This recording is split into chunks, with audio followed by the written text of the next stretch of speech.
بسم اللہ الرحمن الرحیم۔ السلام علیکم دوستو، دنیا بھر کی بریکنگ اور سلیکٹڈ نیوز میں آج آپ سنیں گے، لیکن اس سے پہلے اگر ہو سکے تو لائک اور سبسکرائب کا بٹن ضرور دبا لیں۔ شکریہ۔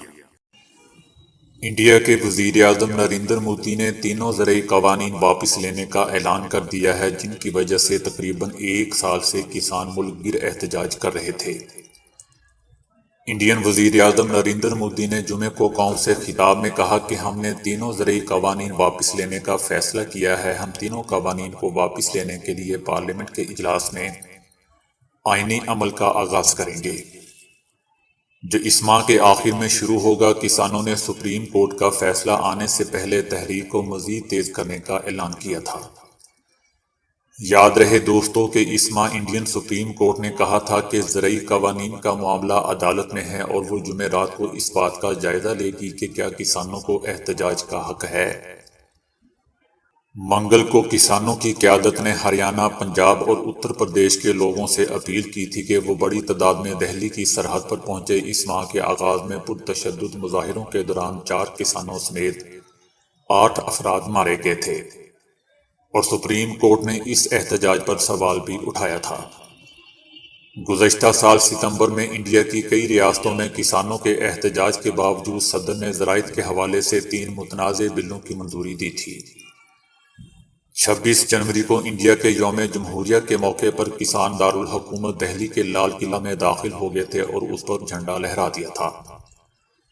اس پر وزیر اعظم نریندر مودی نے کہا تھا کہ دلی میں مجاہدین نے لال قلعے پر دھاوا بول کر ملک کی توہین کی ہے۔ کسانوں کا یہ احتجاج 2019 میں دوسری مرتبہ انتخابات جیتنے والی جماعت بی جے پی کی حکومت کے لیے بہت بڑا چیلنج بنا ہوا تھا۔ شہباز شریف کا کہنا ہے کہ عمران نیازی کی پاکستان میں بادشاہت قائم نہیں ہونے دیں گے۔ شہباز شریف کا کہنا تھا کہ آئین حکومتی قانون سازی کو قانون نہیں مانتا۔ فرمان عمران نیازی مسترد کرتے ہیں، موجودہ حکومت عوام کے سامنے رسوا ہو چکی ہے، اب آئین پر حملہ آور ہے۔ شہباز شریف نے کہا کہ الیکشن کمیشن کا بیان حکومتی قانون سازی ای وی ایم کے غلط ہونے کا ثبوت ہے۔ عمران نیازی کی پاکستان میں بادشاہت قائم نہیں ہونے دیں گے۔ ایل پی جی، آٹا، چینی، دوائی، بجلی، گیس عوام کی پہنچ سے باہر ہے۔ جو حکومت 1 کلو آٹا، چینی اور سلنڈر سستا نہیں کر سکتی، وہ نیا گھر دینے کی بات کر کے غریبوں کے زخموں پر نمک چھڑک رہی ہے۔ دوسری طرف وزیر اعظم عمران خان کا کہنا ہے کہ بدقسمتی سے کسی حکومت نے بھی کم آمدن والے افراد کی مدد نہیں کی۔ ہماری حکومت کی اولین ترجیح کم آمدنی والوں کی مدد کرنا ہے، نہ ہی بینکوں سے گھروں کی تعمیر کے لیے قرضوں کے حصول پر کبھی توجہ دی گئی۔ پیسے والے افراد تو بآسانی گھر تعمیر کر سکتے ہیں، لیکن غریب طبقے کے لیے اپنا گھر بنانا انتہائی مشکل ہے۔ ہم نے 2 سال لگائے اور بینکوں کو قرض دینے پر آمادہ کیا۔ اب غریب طبقے کے لوگ گھر بنا سکیں گے۔ بینکوں نے پہلی بار گھر بنانے کے لیے قرض دینا شروع کیا ہے۔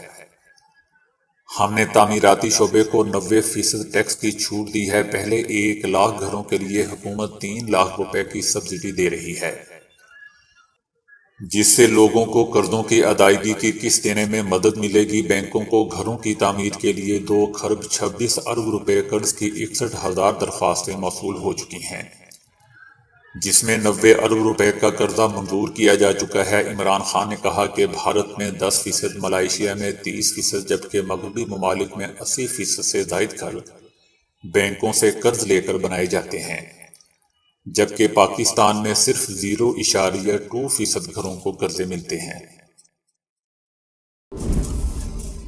دبئی میں کھلنے والی ایک کمپنی نے غیر معمولی خوبصورت اور کئی سال تک تازہ رہنے والے گلاب تیار کیے ہیں، جن سے بنے بعض گلدستوں اور شاہکار کی قیمت $80,000 تک ہے۔ سب سے پہلے ان پھولوں کی کاشت لندن میں واقع فار ایور روز نامی کمپنی نے کی تھی، اور اب یہ کمپنی ایک شاخ دبئی میں بھی کھول رہی ہے۔ یہ گلاب ایکواڈور کے آتش فشاں کے قریب کاشت کیا جاتا ہے۔ آتش فشانی راکھ میں پروان چڑھنے والے پھول فطرتی طور پر تادیر اپنی زندگی برقرار رکھ سکتے ہیں۔ اسی بنا پر فار ایور روز نامی نے دعویٰ کیا ہے کہ ان کے پھول 3 سال تک خوشنما اور تازہ رہتے ہیں، لیکن اس کے بعد پھولوں پر خاص گلیسرین لگائی جاتی ہے۔ اور انہیں ایک قسم کے عمل سے گزار کر شیشے کے مرتبان سے ڈھانپا جاتا ہے۔ اگرچہ گلیسرین سے گزارے گئے پھول کئی دوسرے ادارے بھی فروخت کر رہے ہیں، لیکن فار ایور کا دیر پا گلاب پوری دنیا میں مشہور اور سب سے مہنگا ہے۔ مالدار افراد اور ادارے ہی یہاں سے پھول خریدتے ہیں اور ڈسپلے کے گلدستے اور شاہکار ڈیزائن کرواتے ہیں، یہاں تک کہ پھولوں سے تیار کردہ ایک سینگ والا گھوڑا بنایا گیا تھا جس کی قیمت $80,000 یعنی 1 کروڑ روپے سے بھی زائد ہے۔ ایک یا دو پھولوں والے گلدستوں کو $300 سے $500 میں بھی فروخت کیا جا رہا ہے۔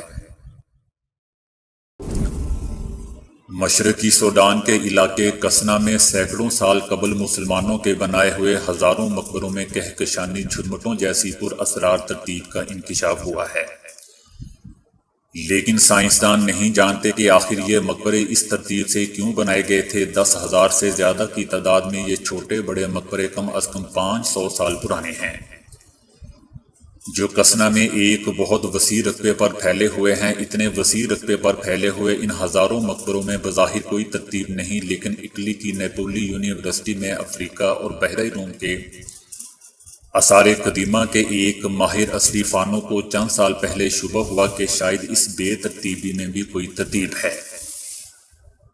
زمین پر نظر رکھنے والے طاقتور مصنوعی سیارچوں سے لی گئی تفصیلی تصویروں کی مدد سے انہوں نے اس پورے علاقے میں پھیلے ہوئے مقبروں کا مجموعی نقشہ مرتب کیا، جس میں ہر نقطہ ایک مقبرے کو ظاہر کرتا تھا۔ یہیں سے ان مقبروں میں ترتیب کی جھلکیاں نمایاں ہونے لگی۔ اپنے برطانوی اور سوڈانی تحقیق ساتھیوں کی مدد سے انہوں نے ایک خاص ٹیکنیک استعمال کرنے کا فیصلہ کیا جسے نیمین اسکاٹ کلسٹر پروسیس کہا جاتا ہے۔ اس سے پہلے تک یہ ٹیکنیک صرف ستاروں اور کہکشاؤں کے جھرمٹوں میں ترتیب کا پتہ لگانے میں ہی استعمال ہوتی رہی ہے۔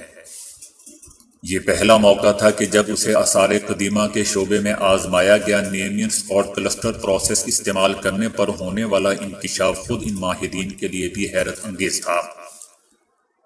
تمام مقبروں کی ترتیب کہکشانی جھرمٹوں جیسی تھی، یعنی درمیان والے مقبروں کا ایک جھرمٹ اور اس کے گرد پھیلے ہوئے مقبروں کے مزید جھرمٹ جنہیں بعد کے زمانوں میں تعمیر کیا گیا تھا۔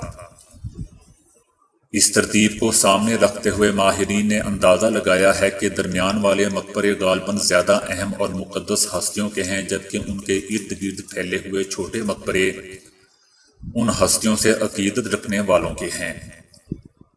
اس طرح یہ ترتیب بالکل ویسی ہی ہو گئی ہے جیسے کسی کہکشاں میں ستاروں کے جھرمٹوں کی یا پھر کہکشاؤں کے جھرمٹوں میں ہوتی ہے۔ اتنا سب کچھ معلوم ہو جانے کے باوجود ماہرین نہیں یہ جان پائے کہ آخر یہ مقبرے اس پر اسرار کائناتی ترتیب ہی میں کیوں تعمیر کیے گئے ہیں۔ یہ تحقیق دوستو ریسرچ جرنل PLOS1 کے تازہ شمارے میں شائع ہوئی ہے۔ تو دوستو آج کے لیے اتنا ہی۔ ویڈیو کو لائک اور شیئر۔ عبدالعلیم جس نے صرف 13 سال کی عمر میں قرآن پاک حفظ کیا، جبکہ نصف قرآن کینسر میں جیسی مہلک بیماری کے دوران عبدالعلیم جس نے صرف 13 سال کی عمر میں قرآن پاک حفظ کیا، جبکہ نصف قرآن کینسر جیسی مہلک بیماری کے دوران بستر مرگ پر حفظ کیا۔ اس بچے کی تدفین کے روز شدید گرمی تھی، لیکن جب جنازہ اٹھایا گیا تو بارش شروع ہو گئی اور قبر میں اتارنے کے بعد ٹھنڈی ہوائیں چل پڑیں۔ عبدالعلیم نے 14 پارے کینسر کی تشخیص کے بعد حفظ کیے تھے، جبکہ وہ 16 پارے اپنی بیماری سے قبل ہی حفظ کر چکے تھے۔ تاہم قرآن پاک حفظ کرنے کے بعد عبدالعلیم کا کینسر بڑھ چکا تھا اور کیمو تھراپی اور دیگر علاج کیے گئے، مگر ان کی جان نہ بچ سکی اور وہ دنیا سے رخصت ہو گئے۔ عبدالعلیم کی والدہ کا کہنا ہے کہ عبدالعلیم ایک بہت پیارا تحفہ تھا جو اللہ نے پرورش کے لیے ہمیں عطا کیا تھا۔ عبدالعلیم کی پہچان تو اس کے جانے کے بعد بھی قرآن ہی بن گئی۔ ہمیں بھی جو آج عزت مل رہی ہے وہ اس قرآن کی وجہ سے ہی ہے۔ عبدالعلیم نے 9 سال کی عمر میں بخاری شریف کے کورس کا آغاز کیا، جبکہ وہ 10 سال کی عمر میں بخاری شریف کے کئی سبق پڑھ چکے تھے اور ساتھ ہی سورۃ البقرہ کی تفسیر بھی کر چکے تھے۔ ان کی والدہ کا مزید کہنا تھا کہ 10 سال کی عمر میں ہی عبدالعلیم نے حفظ کرنا شروع کر دیا تھا، مگر 11 سال کی عمر میں کینسر کی تشخیص ہوگی، لیکن اس وقت تک عبدالعلیم کا نصف قرآن ہو چکا تھا۔ تاہم اللہ نے اسے توفیق دی اور عبدالعلیم نے ہمت نہیں ہاری اور ہاسپٹل کے بستر پر ہی اس نے باقی قرآن پاک بھی حفظ کر لیا۔ عبدالعلیم نے 21 ماہ بیماری میں گزارے اور اس دوران اس کا ایک میجر آپریشن بھی ہوا، جس کے بعد اس پر کافی پابندیاں بھی لگ گئیں جیسے بھاگنا دوڑنا وغیرہ، لیکن عبدالعلیم ایک صابر بچہ تھا اور اس نے اسے اللہ کی رضا سمجھ کر قبول کر لیا۔ عبدالعلیم کی والدہ انتقال کے وقت کے بارے میں بتاتے ہوئے کہتی ہیں کہ اچانک رات کے وقت اس نے سوتے ہوئے کلمہ شہادت پڑھنا شروع کر دیا اور وہ بار بار پڑھتا رہا، اور اس وقت عبدالعلیم کے والد اس کے پاس موجود تھے۔ اس نے والد سے صرف اتنا کہا کہ جنت الفردوس۔ عبدالعلیم کے والد کا اس رات کے حوالے سے کہنا تھا کہ جب اس نے جنت الفردوس کا کہا تو میں نے اسے کہا کہ انشاءاللہ ہم سب جنت الفردوس میں جائیں گے۔ اس وقت مجھے ایک سیکنڈ کے لیے بھی یہ خیال نہیں آیا کہ یہ عبدالعلیم کی آخری رات ہے، میں یہ سمجھا کہ شاید دوائیوں کا اثر ہے، لیکن ایسا کچھ نہیں تھا، اسے سب کچھ نظر آ رہا تھا، اور ہمیں اس بات کی تب سمجھ آئی جب وہ اس دنیا سے جا چکا تھا۔ والد نے کہا کہ یقیناً وہ اللہ کا ایک تحفہ تھا جو بہت تھوڑے عرصے کے لیے ہمارے پاس رہا اور اپنے قرآن کی وجہ سے ہم گناہگاروں کو بھی جنتی بنا گیا۔ یقیناً میرا بیٹا اللہ کا ایک تحفہ تھا۔ تو دوستو ابھی کے لیے اتنا ہی۔ ویڈیو کو لائک اور شیئر کرنے کا بہت بہت شکریہ۔